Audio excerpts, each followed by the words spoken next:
Welcome to the 14 Winds podcast, where we discuss the UFO phenomenon and all of its related high strangeness. I'm Bones, and with us is Ram X. Hey, everybody. And Ram, we're going to talk about some good stuff here, mainly UFOs and religion. We promised our listeners we'd jump into that last episode, and there's just so much to talk about. Let's just jump into it. Yeah, absolutely. I think on this one, we're going to skip current events because there's so much going on in current events that we're going to actually save that for our next podcast. We're going to talk about current events in the government, in the U.S., as well as what's going on in Peru. So this one, though, it's such a big subject, and we've kind of been building up toward it, I feel, with the Hitchhiker episode, and then we talked about possession, and now UFOs and religion. I think when we talked about possession, it was inevitable that we had to discuss UFOs and religion a little bit. Right. That makes sense. And if you look at our website, there's a couple articles on UFOs and religion, or just religion in general. And one of them is really about angels in the Bible. So let me start there. Okay. And what we did was we basically went through and we pulled all of the descriptions of angels in the Bible. We said, what did people see? Because the subject in UFOs comes up a lot. Is what we're dealing with angels or demons? And we talked about possession and how there is maybe a couple related instances of possession and UFOs. So there's definitely not a one-to-one connection there. There's more cases of possession that happen away from UFOs than there are that happen around UFOs. So right. We're not saying that UFOs and possession are necessarily related. The question we had was, this keeps coming up a lot. You know, how related are these things to poltergeists? How related are they to ghosts? You know what? We don't know. That's the bottom line, right? That's the bottom line. Well, one of the connections. I mean, you know how there is that notion that someone who does have an experience with a UFO sometimes carries it with them. Mm-hmm. And it can often spread to their family and all that. I found that, you know, it's kind of a similar situation with possession, where it's kind of, you know, it's related in a way where people kind of have the same experiences. The closer they are to each other. Right. And so that naturally led us to the question of possession and the hitchhiker phenomenon. Right. So when we looked into possession, we said, number one, there is a very real phenomenon around possession, but it doesn't seem necessarily related to UFOs. In some instances, it is. So as far as what that means to UFOs and religion, I think it means what we find in the history of religion. And I don't just mean Christian religion, because a lot of ufologists from across the globe have examined their own religions and their own cultures and looked for UFO-related material, and they find it, right? Right. One of the most well-known cases that gets UFOs and religion mixed up is the miracle at Fatima. Are you familiar with this? No. So the miracle of Fatima happens in Portugal in the early 20th century, the 1900s.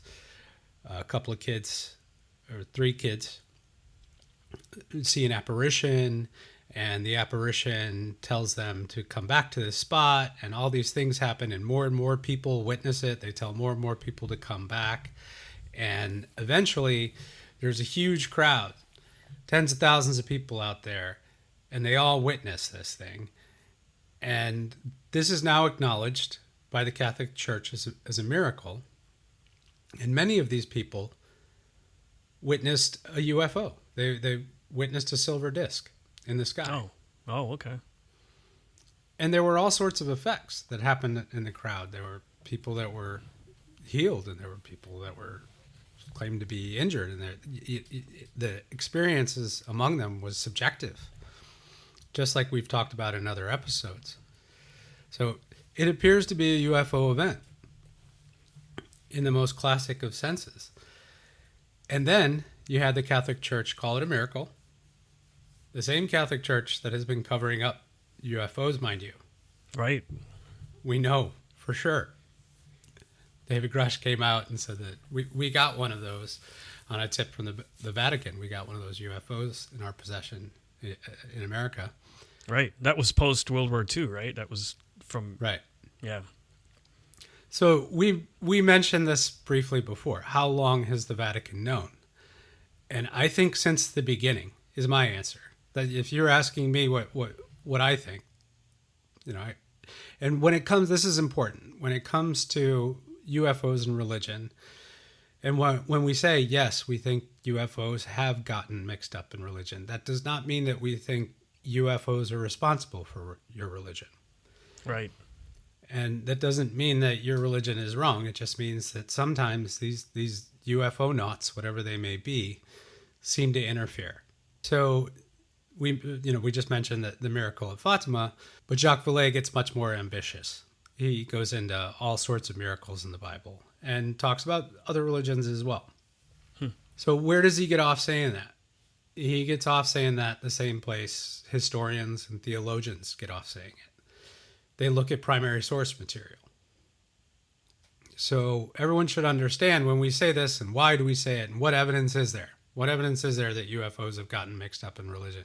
Well, what evidence is there of the miracle in the first place? It's the accounts of the witnesses at the time. Right. It's through the accounts of the witnesses at the time that we know much about Jesus. So that's the same thing with some of these UFO events that surround what was called previously a miracle. Right. It's the primary source material that you have to look at.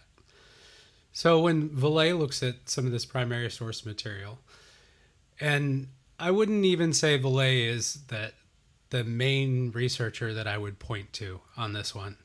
He kind of was one of the godfathers, along with John Keel, to go through history and start saying, okay, where did the phenomenon poke its head in? And then he started to, along with Keel, decide who was first. I think Fort may have been before both of them, but right. One of them started saying, well, it looks like UFOs and religion got mixed up. Right. But there's a professor today, professor named Diana Pasulka from Berkeley, and she's a religious studies professor, and she's also a devout Catholic. And she wrote a great book on the subject called American Cosmic. And she talks about this research. She talks about how the research is conducted. I mean, who better than an expert in religious studies to tell you how is any evidence gathered of what happened during a religious event? And her conclusion is that this phenomenon is all sorts of mixed up with religion. That does not mean that you shouldn't have faith. And we want to be super careful about that, because going back to our possession episode and our episode before that about the hitchhiker phenomenon, and granted, we're getting into territory we don't understand at all. So these are guesses. Right. But going back into that, what we seem to have discovered is that belief plays a big part in this. And that our expectations, and perhaps it has something to do with quantum entanglement. I really think that there's a technology involved here, that there's something here that they mess with our consciousness. They can either alter it or cause us to perceive things that aren't there, or maybe cause us to see whatever it wants, maybe materialize whatever it wants in a way. We don't know. But those capabilities are there. So one of the reported defenses against those capabilities that abductees have reported, contactees have reported, one thing that seems to scare the phenomenon away sometimes, I wouldn't bet on this, but sometimes, is faith. This happens all over the place in Western culture, in Christian reports, where they say, I called on the name of Jesus and these things disappeared. There's even a case that goes back, I would call it I really want to do an episode on this, and we'll do it later. But please look this up. The case of Jacob Jacobson. And it happened in the 1700s. And he was abducted by fairies. It was identical to an alien abduction case. So we'll talk about that at another time, but that just goes to show you that these things were around back then, and they were appearing as all sorts of things. And I think that connection between fairies and religion is super important, because the fairies were interacting with people prior to the alien, quote unquote aliens, right? Now we have aliens. And those fairies influenced the Christian religion heavily in Western culture. Our ideas of what the devil looks like and angels look like are all coming mostly from these pagan fairy religions. But we should emphasize that this is not just Western and it's not just Christian religion. So Islam is a really good example of, I think, what a lot of ufologists think is maybe a cosmology that exists within this phenomenon. And in Islam, you have, God and the devil sort of at the top. And I would point out that in pretty much all Abrahamic religions, God is way above the devil. Like, those two things are not equal. Right. And then you have angels and demons, right? And pretty much every angel and demon fight that I've ever read, angels win. So again, right. you got to sort of wonder about that hierarchy. And then you have jinn. And these jinn are very much like fairy. Genies, right? They come up, King of Solomon, Tales of Solomon. So jinn are not as powerful as angels or demons. They are more like us. They have mates, they have tribes, they are good and bad, they have different feelings and emotions. And this sounds a lot like some of the entities that people interact with. So jinn folklore is looked upon as possibly being very related to the phenomenon among ufologists. And I think Mormonism embraces star beings as well. Right. Mormonism, the one that has, that's Scientology. I'm thinking of Xenu. Oh, yeah. Well, that's Scientology. That'd be a UFO cult. I mean, Right. But and there's a number of those, right? Heaven's Gate was one of those. Right. Yeah. It's never seemed to go well. Worshipping UFOs. Wouldn't recommend it. So, but yeah, as far as this phenomenon getting mixed up in religion, I guess that's the big takeaway that we have to take, is that yes, it did get mixed up in religion. Why? And moreover, it seems interested in religion, fascinated by it. It's constantly asking abductees about religion. Right. Well, they don't look at outer space as objectively as we do in modern times, right? I mean, they looked at the heavens and for answers all the time. So yeah, it seems very feasible that there would be a mix between some type of alien identity and angel. Right. When you're looking at the stars every night and not a TV, it seems like more likely something could come from out there, even though we don't know if it's from out there. Right. It might be. It's looking like that's a very strong possibility these days. It's extraterrestrial. Yep. Why would they do that? Why would they mess with our religion? Well, that sort of makes a lot of sense. You move humanity, and when this gets into again, I want to focus on the West here because that's what I know best, and Christianity. So the first few hundred years of Christianity were absolutely wild. And there was all sorts of different sects. And there was all sorts of different books of the Bible. The book of Enoch comes up a lot. I was actually just writing an article for their 14 Winds website. We'll put out with this one about the book of Enoch. And that's a book that talks about these group of angels that was sent to watch over humanity. And then the angels got lusty and came down and started mating with human women. And they had hybrid creatures called the Nephilim. And, a lot of UFO researchers have pointed out and said, that's a UFO story. It's a hybridization story. And it goes pretty bad because these Nephilim turn out to be giants and monstrous and cannibals and terrible and destroying and raping and pillaging all over the earth. And then God brings down the flood and wipes them all out. Right. Maybe that's a pre-flood myth of some sort being retold. We're not really sure. But that was before Christ, wasn't it? Oh, yeah. Yeah. So, and interestingly, the book of Enoch, though we talk about primary sources and the importance of primary sources. So obviously the age of the source is super important.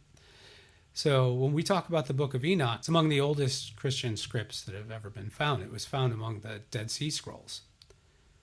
So that's one of the oldest pieces of the Bible we have. And it's not even in today's normal New Testament or Old Testament of the Bible. It was removed. Yeah, it's real interesting. It was removed at the Council of Nicaea. So at the Council of Nicaea, this is 300 years after Christ's death. I mean, at that point, then they decided what Christianity was going to be. So it was something very different before then. So one misconception is that there was one Gnostic sect, which was there was a bunch of mystical sects of Christianity that were presumably interacting with beings from beyond, or allegedly part of their religion. Right. And so these Gnostic sects are often referred to as they were a Gnostic Christian. He's a Gnostic. So that's not correct. Historically, there was tons of these Gnostic sects. There wasn't one. They're just referred to as the Gnostics because they were all mystical. And mysticism was a huge part of Christianity all the way until 300 years after Christ's death. So whatever we have today, with all that mysticism not just removed, but perceived as evil, as perceived as devil, right? That was not the case in the first few hundred years of Christianity. Right. Because those other books were in play. So I would encourage people to go read those other books. That's primary source material. They're books of the Bible. And 300 years after Christ's death, a bunch of priests decided that they weren't going to include it. Doesn't mean you shouldn't read them. Right. So we're actually in favor of religion because we think it's probably the cheapest and easiest defense against this phenomenon is faith. So since we're on the topic, something just popped up in my head, and there was that story that came out where NASA actually had a large discussion with I think 24 religious leaders about how the general populace could react to disclosure, UFO disclosure. You remember that? Oh, yeah. Good point. I mean, this is probably preventing disclosure in some way. Religion? Yeah. Yeah. For sure, yeah. And Lou Elizondo has said that. He said that somebody pulled him into his office and, said, what you're messing with is demons. Oh, jeez. They don't want to study it. So there's a Fortean who's done a bunch of research into this that we don't bring up often enough, and it's a good one named Nick Redfern. And he's done a lot of writing on the phenomenon. And he's done some work on this group of congressmen called the Collins Elite. And the Collins Elite is an informal group in Congress of really religious Congress people. And this group gets together and they talk about how to vote on certain issues in order to promote their religion. And the religion is Christianity. Mm-hmm. So this Collins Elite group has long been rumored to be against UFO disclosure. And we're going to talk about what's going on with UFO disclosure on the next episode. But there are some Republicans in Congress, the key Republican leadership, that I would guess were in the Collins Elite group. It's not like they published their membership. But I would guess, like Mike Johnson, who's the Speaker of the House, can't get any more Christian and religious than him. Right. And he's trying to get in the way of the Schumer Amendment, which is a bipartisan bill to pave a way for UFO disclosure. Both President Trump and President Biden have paved the way for that Schumer Amendment bill. Right. So why are these guys getting in the way of it all of a sudden? I mean, money is obviously one reason, right. But we're getting into territory where we're more comfortable. Right. It's easy for me to walk away from UFOs and religion because you can tell it's just a subject that makes me uncomfortable because it gets into beliefs. Yeah. And we just told you that your beliefs are a protection against the phenomenon. So why would I want to get in the way of people's beliefs? Right. Well, it's those who are in power that use those beliefs for power and money.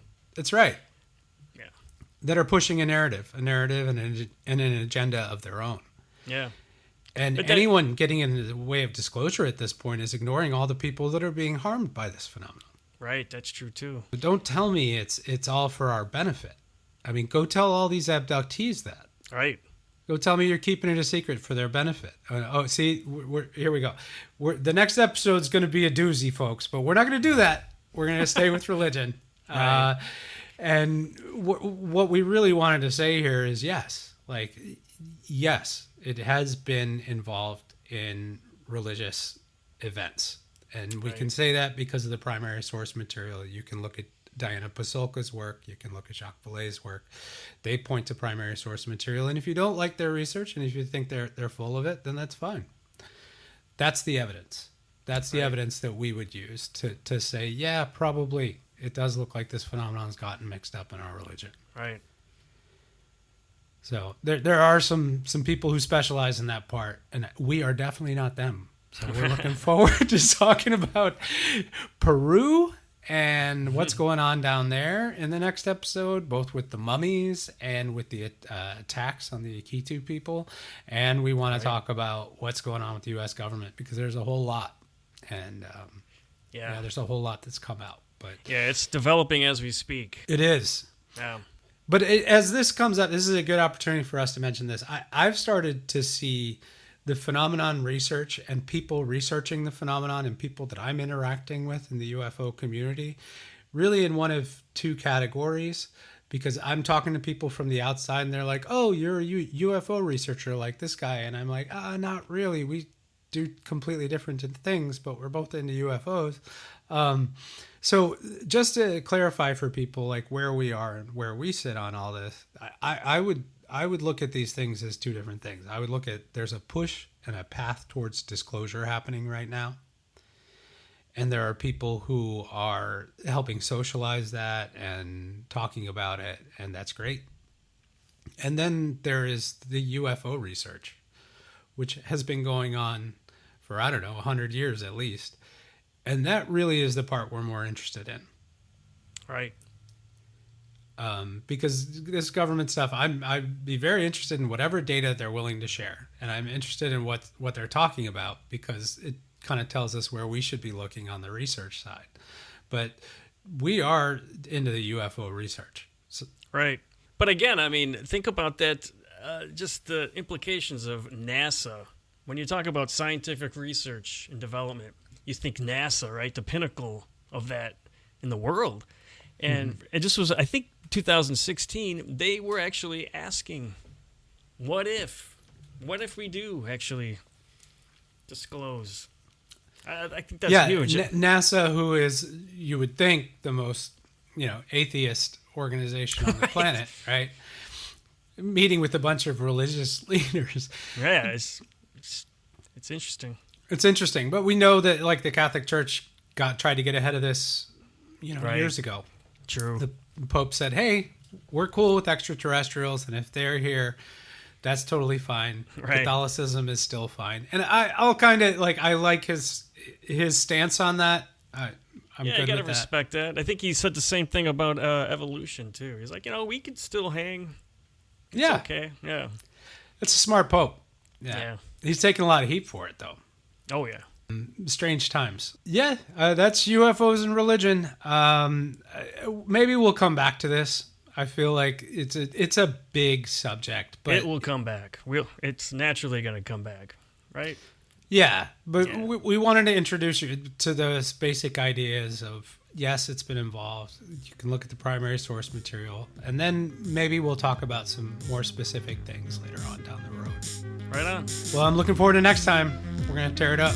All right. Thanks for listening, everyone. This is the 14 Wins Podcast. Have a good one. Take care, y'all.